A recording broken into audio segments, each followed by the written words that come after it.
வணக்கம்.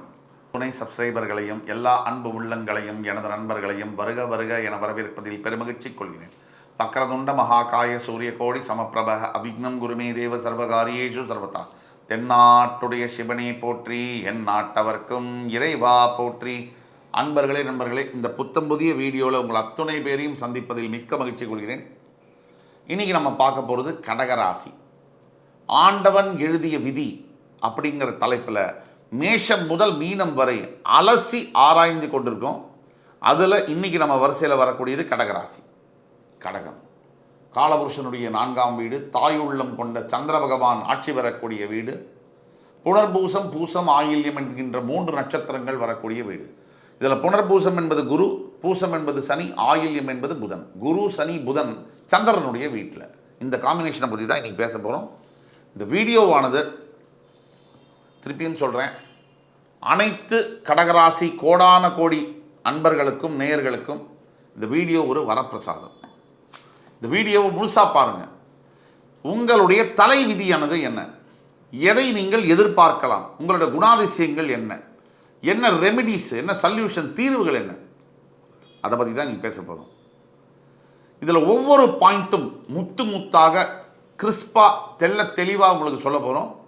உங்களோட தெரிஞ்ச ஃப்ரெண்ட்ஸில், ஃபேமிலிஸில், ரிலேட்டிவ்ஸில் கடகராசி என்பவர்கள் இருப்பாங்கன்னா தயவு கூர்ந்து அவங்களுக்கு இந்த வீடியோவை ஃபார்வர்ட் பண்ணுங்கள், ஷேர் பண்ணுங்கள். உங்களுக்கு இந்த வீடியோ பிடிச்சிருந்ததுன்னா லைக் பண்ணி, கமெண்ட் பண்ணி, சப்ஸ்கிரைப் பண்ணுங்கள். இன்னொரு வேண்டுகோள், நம்ம சேனலை எல்லாரும் தயவுசெய்து பாருங்கன்னா நம்ம கேட்குறதில்ல. இந்த ஜோதிடத்து மேலே நம்பிக்கை இல்லாதவர்கள், ஜோதிடம் புரியாதவர்கள், அவர்களுக்கு தம்ப்நெயிலை பார்த்து நம்ம என்ன வேறு ஏதாவது டான்ஸுன்னா போட்டிருக்கோம், ஏன் இங்கே வரணும்? உள்ளுக்குள்ளே ஜோதிடமே பொய்ன்னு சொல்கிறதுல அர்த்தமே இல்லை. இப்போது எனக்கு ஒரு விஷயத்து மேலே நம்பிக்கை இல்லைன்னா நான் ஏன் அந்த வீடியோக்குள்ளே போய் அது பொய்ன்னு சொல்லுவேன்? அந்த மாதிரி தேவையில்லாத நபர்கள் இங்கே வரவே வேண்டாம். யாருக்கு ஜோதிடத்து மேலே நம்பிக்கை இருக்கோ, தெய்வத்தின் மீது நம்பிக்கை இருக்கோ, வாழ்க்கையின் மீது நம்பிக்கை இருக்கோ, உங்கள் மீது நம்பிக்கை இருக்கோ, அவர்கள் மட்டும் இந்த வீடியோவை பார்த்தா தயவுசெய்து போகும். ஆக கடகராசி காலபுருஷனுடைய 4ஆம் வீடு.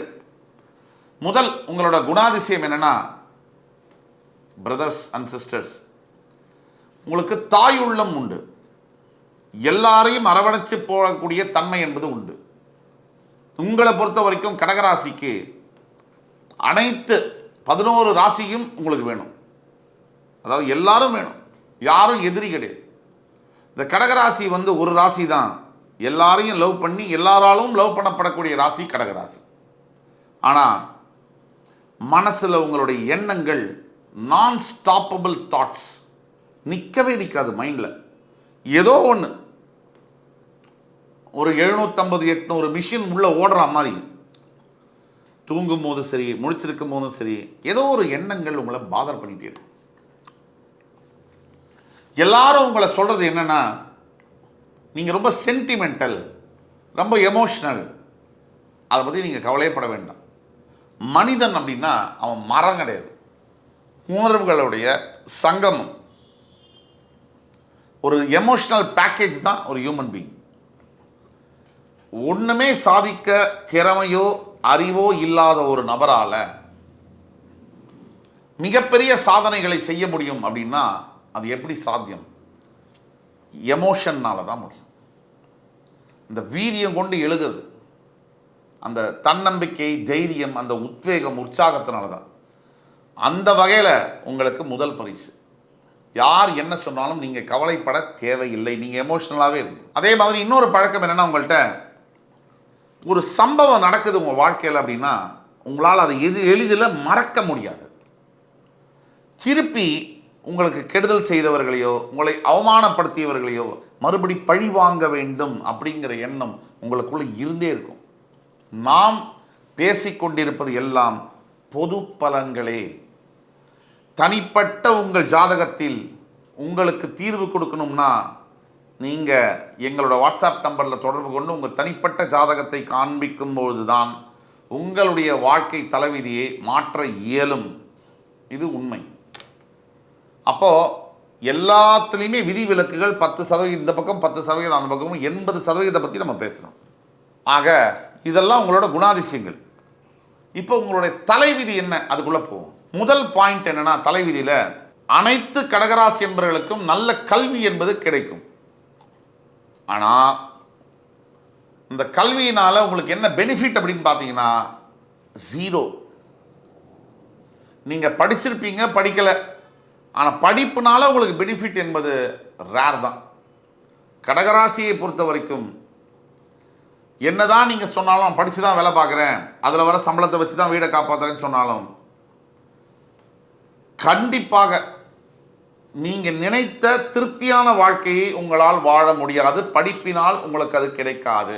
இது உண்மை. இரண்டாவது பாயிண்ட் என்னன்னா, கடகராசிக்கு உங்கள் கூட பிறந்த சகோதர சகோதரிகள் ஒரு அவசியமான காலகட்டத்தில் உங்களுக்கு உதவ மாட்டார் என்பது உங்கள் தலைவிதி. மூன்றாவது தலைவிதி என்னன்னா, 15லேருந்து ஒரு 30 வயசு வரைக்கும் வாழ்க்கையில் மிகப்பெரிய ஸ்ட்ரகிள் இருக்கும். முக்கியமாக 15லேருந்து 25 வரைக்கும் கடகராசி என்பவர்களுக்கு மிகப்பெரிய ஸ்ட்ரகிள், போராட்டம் என்பது இருக்கும். இந்த வயசு, இந்த 10 வருஷம் மிகப்பெரிய போராட்டங்களை சந்திக்க வேண்டியது இருக்கும். நாலாவது பாயிண்ட், உங்கள் தலைவிதி கவர்மெண்ட் ரிலேட்டட் ஜாபோ கான்ட்ராக்டோ பிஸ்னஸோ இருந்தால் மிகப்பெரிய அளவில் நீங்கள் பிரகாசிக்கலாம்.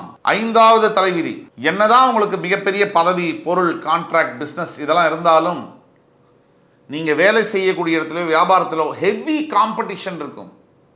நீங்கள் வேலை செய்யக்கூடிய இடத்துல மிகப்பெரிய எதிர்ப்புகளும் எதிரிகளும், அதே மாதிரி வியாபாரத்திலும் கூட சூழ்ச்சி செய்யக்கூடிய, உங்களை கவுக்கலான்ற கூடிய மிகப்பெரிய எதிர்ப்பும் எதிரியும் இருந்தே தீர்வார்கள்.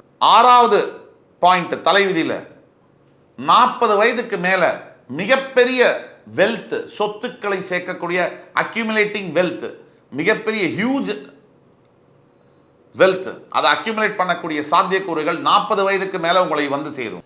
ஏழாவது தலைவிதி ரொம்ப முக்கியமான தலைவிதி. இந்த 10 கமாண்ட்மெண்ட்ஸ் மாதிரி சொல்லிட்டு இருக்கோம்.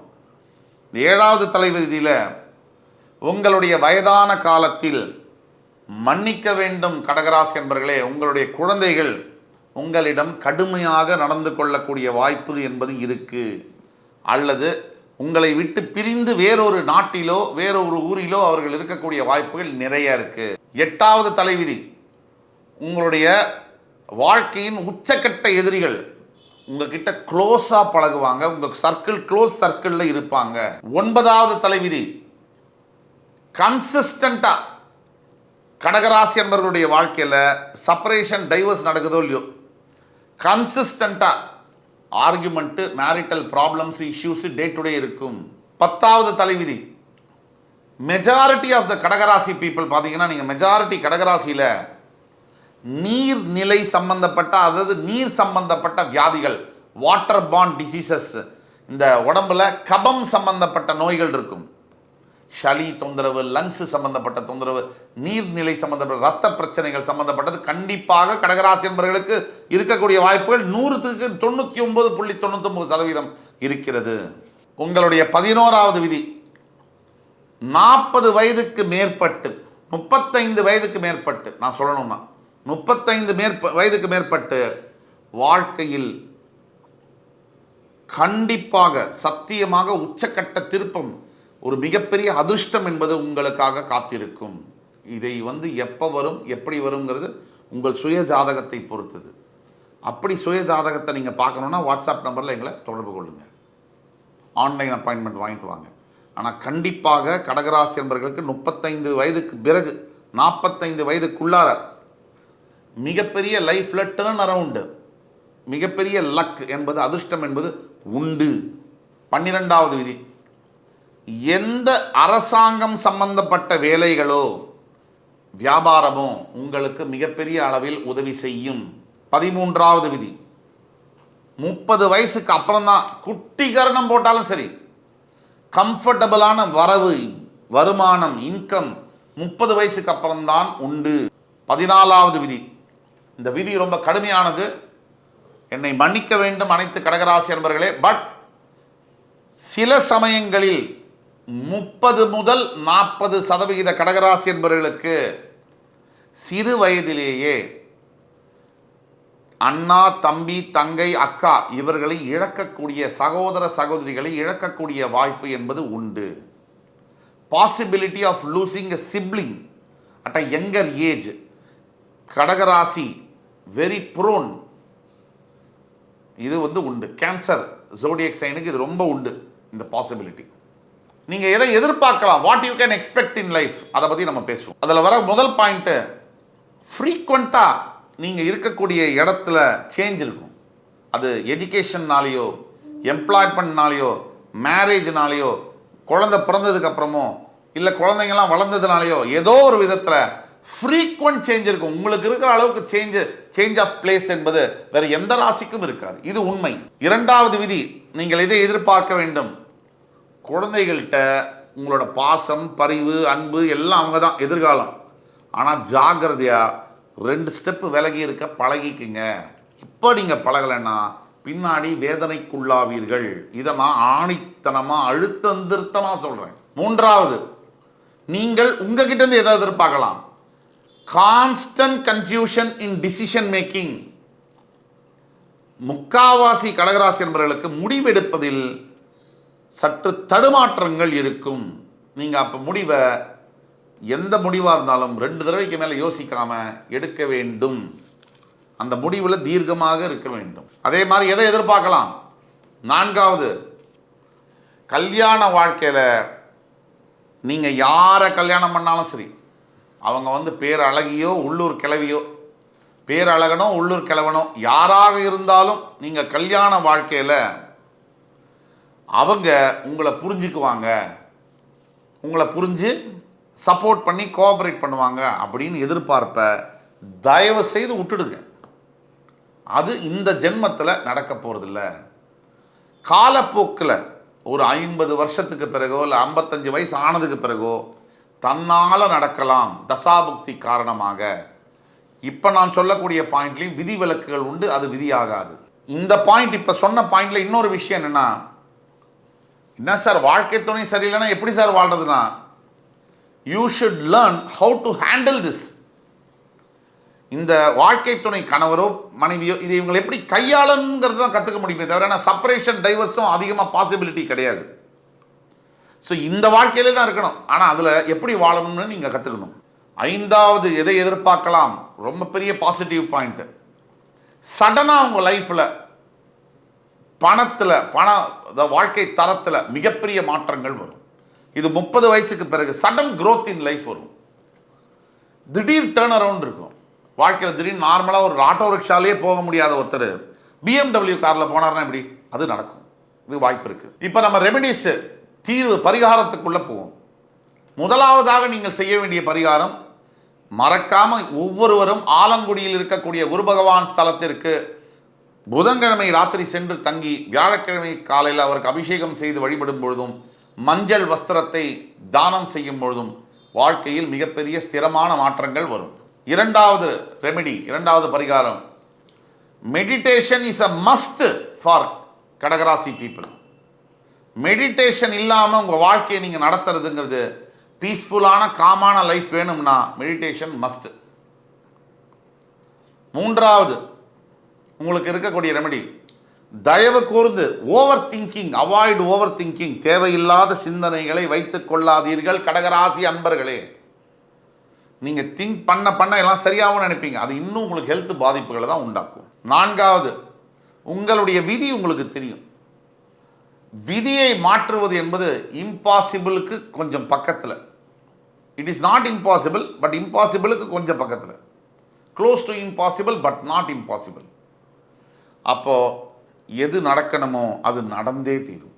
எது இருக்கோ அது மாற்ற உங்கள் ஒரே ஒரு விஷயத்தினால மாற்ற முடியும். விதியை மாற்றுவது என்பது தியானத்தால் முடியும். தொடராக தியான பயிற்சி மேற்கொள்ளும் போது விதியை மாற்ற இயலும்.